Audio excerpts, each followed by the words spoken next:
Welcome back to Mimi's Organic Eats. Today I'm going to show you how to turn those turkey giblets into superfood treats for your dog. So now it's time to cook up these turkey giblets for your dog. They are going to love this extra special treat for Thanksgiving. So these giblets are just the turkey's organ meats. So it's the liver, the kidney, and the heart. Organ meats are a superfood for your dog. And even though they might not smell that appetizing to you, trust me, your dog is going to love them. Just be sure that organ meats are not making up more than 10% of your dog's daily diet. So if you guys want to boil the giblets, you can totally do that as well, but John really likes them when they're cooked in just a little bit of coconut oil. Gives them a little bit more flavor. So I just have about 1 tablespoon of coconut oil in a small skillet, and we're going to put this over medium heat. So once the pan is hot and the oil has melted, add in the giblets. Then reduce the heat a little bit to around low to medium. Then cover with a lid.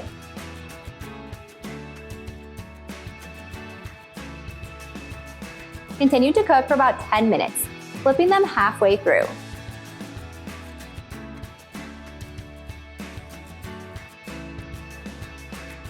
When they're done, they'll be lightly browned and firm. Remove them from the heat. And now you'll probably be paid a visit from your pug around this time because they will smell the goodness coming from the kitchen.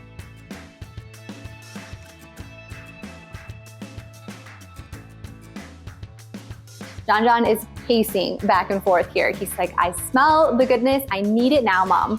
I know, I'm cutting them.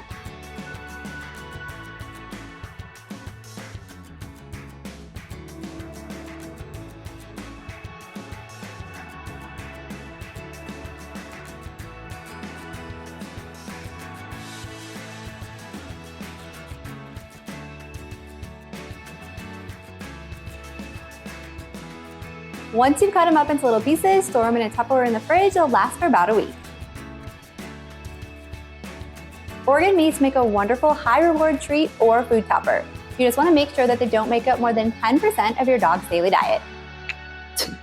I have John dancing below my feet. He's like, don't put them away. If you guys enjoyed this video, be sure to drop a like and leave a comment below. And if you want more easy dog treat recipes just like this, be sure to hit that subscribe button and join us next time in the kitchen. Okay, you can have one more before I put them away. You can have one more before I put them away.